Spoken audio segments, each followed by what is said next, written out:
به نام خدا، سلام. سروش هستم. با آموزش خروجی گرفتن از اندروید استودیو در خدمت شما هستیم.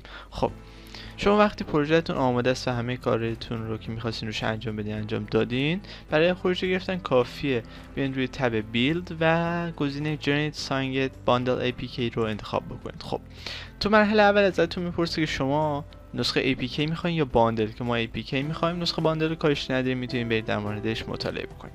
نکست رو میزنیم و حالا نکته مهمی آموزش اینجاست. شما باید یک کلید واسه پروژهتون تعریف بکنید. این کلید واسه چیه؟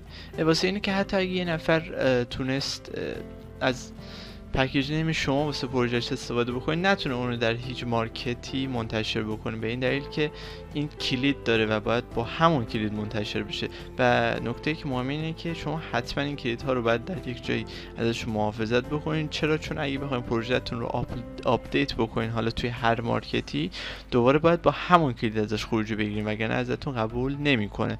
و خب این کلید واسه امنیته، به همین خاطر به کسی ندین و حتما همیشه ازش محافظت بکنید. خب ما میریم یک کلید واسه خودمون بسازیم از این قسمت.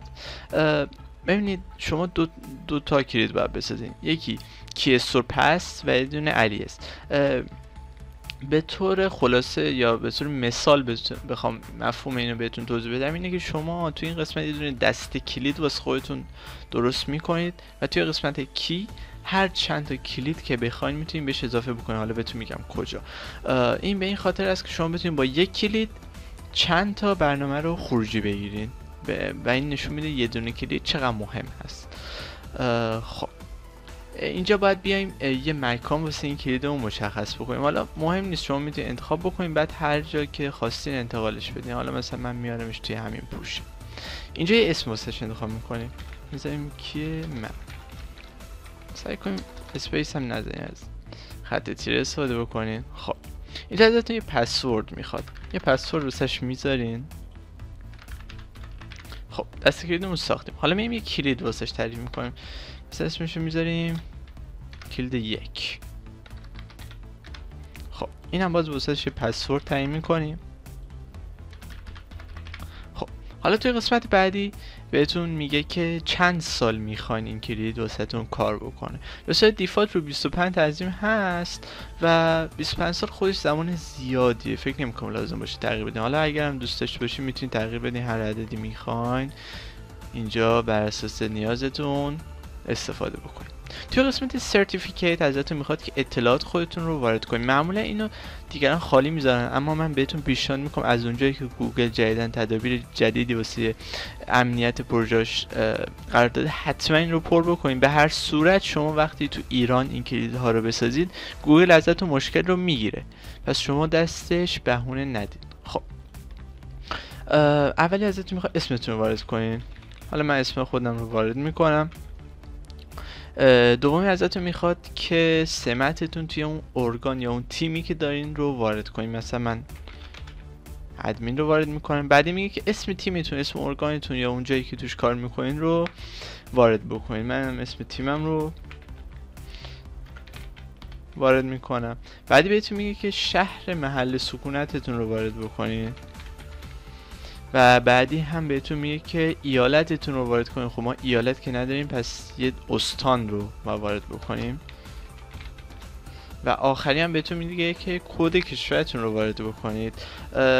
ببینید در هر صورت گوگل وقتی شما تو ایران این کلیدها رو بسازید ازتون اشکال میگیره، پس فکر نکنید اگه این کد رو واسه کد کشور دیگه ای وارد بکنید تأثیری داشته باشه. نه، شما همون آی آر رو وارد بکنید. ما توی یک آموزش دیگه بهتون یاد میدیم چطور خطایی که گوگل واسه پروژه‌ای که تو ایران خروجی میگیره رو رفع بکنید. خب حالا کلید ما آماده است، کافی اوکی رو بزنیم. توی همون جایی که ما واسش تعیین کردیم این کلید رفته سیو شده.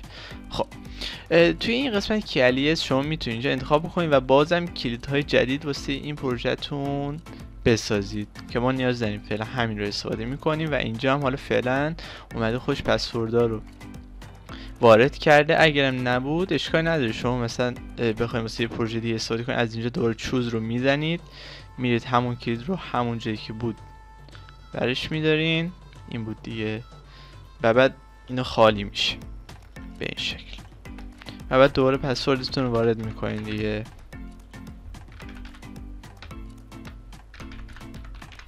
اینجا میگه که پسوردتون رو سیو کنم، دوست دارین بزنین، دوست ندارین نزنین. خب میریم مرحله بعدی. خب از اینجا ازتون میپرسه که آیا نسخه دیباگ میخواین یا ریلیز. خب فرق نسخه دیباگ و ریلیز هم این هست که شما اگه بخواین یه خروجی نهایی ازش بگیرین نسخه ریلیز رو انتخاب میکنین، اما فقط بخواین یه خروجی بگیرین که حالا نصبش بکنین و باگ‌هاشو ببینید نسخه دیباگ رو انتخاب میکنین. ما نسخه ریلیز رو انتخاب میکنیم و اینجا میتونیم مکانی که این خروجیتون میخواد سیو بشه رو انتخاب بکنید که حالا خودش به صورت دیفالت رفته توی پوشه خود پروژه. و اینجا هم بهتون میگه که آیا یه فایل جر واسهتون بسازم از این که شما اینو تیکشو بزنید، و دوم میگه که نسخه فول APK میخوان که این دوتا هر دوتا گزینه رو من پیشنهاد میکنم که بزنید. و در نهایت فینیش رو میزنید و پروژهتون در حال بیلد شدن میشه. چند دقیقه شاید طول بکشه اما در نهایت یه خروجی به شما میده. من پروژه رو پاز میکنم. خب همونطور که میبینید الان پروژه ما بیلد شد و از اینجا میتونید لوکیت کنید و ببینید اون مکان پروژهتون کجاست و الان یه نسخه ریلیز از همون پروژه منه که بیلد شده. خب خیلی ممنون که این آموزش رو دیدید. امیدوارم لذت برده باشید. خدا نگهدار.